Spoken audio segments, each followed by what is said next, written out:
쨍쨍 내리쬐는 뜨거운 햇빛 속 여름철의 평균 기온은 24.2도, 그중 최고 기온은 37.5도다. 폭염으로 유럽 일부 지역에서는 40도를 웃돋는 이례적인 현상이 발생했다. 이러한 폭염 탓에 유럽 21개 국가는 비상경보까지 발령했다. 유럽 내륙의 나라들이 40도를 웃돋는 등 기록적인 폭염이 진행되고 있는데요. 특히 프랑스와 스페인에서는 폭염으로 인해 사망자가 발생하는 매우 안타까운 상황입니다. 뿐만 아니라 가뭄과 산불 등의 여파로 여름철 농사가 이미 흉작을 겪는 등 다양한 피해가 발생하고 있습니다. 폭염의 원인으로는 블로킹 현상이 지목되고 있습니다. 거대한 공기압이 오랫동안 머물러 있으면서 대기의 흐름을 정체시키는 것인데요. 공기의 흐름을 완전히 막았다고 해서 블로킹 현상이라고 부릅니다. 대서양 쪽에는 저기압이 머물고 있는데 이 저기압이 반시계 방향으로 돌면서 아프리카 대륙에 뜨거운 공기를 서유럽 쪽으로 밀어 올리는 것입니다. 유럽 대륙 쪽으로 거대한 고기압이 있는데요. 아프리카에서 올라온 더운 공기가 이 고기압에 막히게 됩니다. 이때 뜨거운 지표면에서 열이 다시 올라오면서 더 뜨거워집니다. 날씨가 추운 극지방과의 온도차로 강한 바람이 붑니다. 이것을 제트 기류라고 하고, 제트 기류가 잘 흐를 때 정상적인 날씨가 되는 겁니다.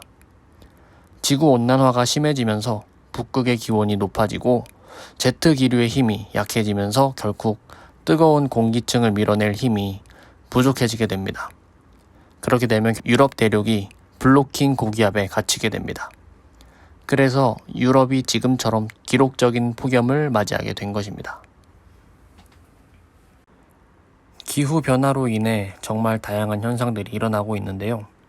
수온 상승으로 인해 해파리의 수가 증가하고 농산물 재배 및 가축의 감소, 강한 열에 의한 열차 탈선과 포장도로 녹음, 수력발전 사용 불가 등 기후변화로 인한 피해가 많이 발생하고 있습니다. 탄소 배출량을 줄이지 않으면 지구의 평균 기온이 상승하고 앞으로는 감당하기 힘든 극단적인 기상이변이 나타날 가능성이 매우 높습니다. 이렇게 될 경우 생물의 대규모 멸종을 일으킬 수 있고, 이런 일이 다가오지 않게 하기 위해 생활 속 탄소 발자국을 줄여야 합니다. 우리가 단순히 스마트폰을 사용하는 그 순간에도 이산화탄소가 발생한다는 사실을 알고 계신가요? 스마트폰 사용 시 배출되는 이산화탄소는 와이파이, LTE 등의 네트워크를 거쳐 데이터 센터까지 서버를 연결하는 과정에서 발생합니다. 환경부 공식 블로그에 따르면 한 사람이 하루 동안 스마트폰을 사용하는 데이터 양은 2015년 기준 1인당 평균 60MB입니다. 1MB당 이산화탄소 배출량이 11g이라는 점을 감안하면 하루에 약 660g의 이산화탄소를 배출한다고 볼 수 있습니다. 우리가 디지털 탄소 발자국을 줄이기 위해 일상생활에서 할 수 있는 방법은 불필요한 이메일을 삭제하는 것입니다. 우리가 주고받는 이메일은 데이터 센터에 쌓이게 되는데, 데이터 센터에서 저장 공간을 마련하기 위해 많은 전기를 사용하면서 수많은 이산화탄소를 배출하기 때문입니다. 이메일 한 통이 배출하는 이산화탄소의 양은 4kg이 됩니다. 전 세계 이메일 사용자는 총 24만 명에 달합니다. 이 모든 사람이 이메일을 10개씩만 지워도 무려 172만 5천 기가바이트의 저장 공간이 절약됩니다. 이 저장 공간을 만드는 전기력에 사용되는 약 19,356톤의 화력이 줄어듭니다. 로컬푸드 매장에서 구매하면 탄소를 줄이는 데 일조를 합니다. 로컬푸드 운동은 생산자와 소비자 사이의 이동거리를 단축해 식품의 신선도를 높이고 생산자와 소비자의 직거래를 통해 서로 윈윈하자는 취지의 먹거리 운동이며, 생산자와 소비자 직거래 유통 구조라 가격도 저렴한 편입니다. 기존 유통 구조는 경매장에서 경매 입찰 후에 다시 전국으로 농산물을 공급하는 시스템입니다. 일반적으로 시판하고 있는 제품 선도 유지에 신경을 쓴다 해도 3, 4일 정도 걸리는 반면 로컬푸드 매장은 당일 혹은 하루 이틀 내에 직접 소비자가 구매할 수 있으니 신선도가 높습니다. 로컬푸드는 푸드마일이 낮은 식품으로 환경에 나쁜 영향을 주는 탄소 배출량을 적게 할 뿐만 아니라 안전한 먹거리라 할 수 있습니다. 우리가 버리는 음식물 쓰레기의 탄소 발자국이 생각보다 굉장히 높습니다. 매일 버리는 음식물 쓰레기의 양은 무려 하루 15,680톤에 달하고 연간 기준으로 환산하면 570만 톤에 이릅니다. 그래서 전문가들은 탄소 배출량을 줄이기 위해서는 음식물 쓰레기도 관리해야 할 필요가 있다고 이야기합니다. 음식물 쓰레기 배출량을 줄이는 방법은 간단합니다. 장을 보기 전에 리스트를 만들어 과도한 음식물 구매를 피하는 것입니다.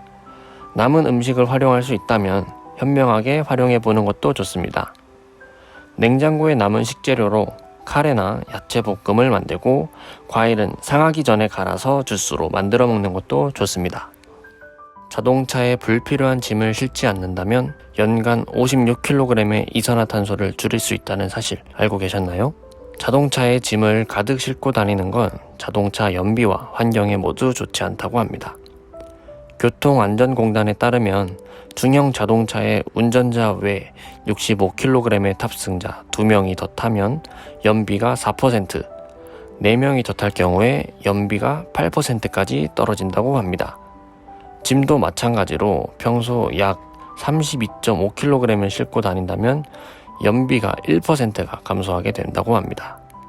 우리가 평상시 싣고 다니는 짐을 줄여 연비를 1.7% 개선한다면 연간 평균 26.1리터의 연료 절감과 56kg의 이산화탄소 발생도 줄일 수 있다고 하니 환경을 생각해 자동차는 최대한 가볍게 다니면 좋을 것 같습니다. 일반 비누는 물비누보다 탄소 발자국, 독성, 오존 파괴 가능성 등에 있어서 환경에 미치는 영향이 낮습니다. 이는 제조에서 포장까지 물비누가 일반 비누보다 더 많은 에너지를 필요로 하는 게 원인이 됩니다. 제조 과정에서 물비누는 일반 비누보다 5배 이상의 에너지가 필요하고 제품을 포장하는 과정에서는 거의 25배 이상의 에너지를 필요로 한다고 합니다. 액체 비누보단 고체 비누를 사용하는 것이 환경에 더욱더 좋겠습니다. 지구온난화의 영향으로 여름철 폭염, 기후변화 현상이 점점 심각해지고 있습니다. 여름철 냉방기 사용 시간을 줄이고 에어컨 온도를 26도로 유지하고 여름철 실내에서는 쿨맵시로 체감 온도를 2도 낮춰 냉방 적정 실내 온도를 유지하는 데 도움이 됩니다.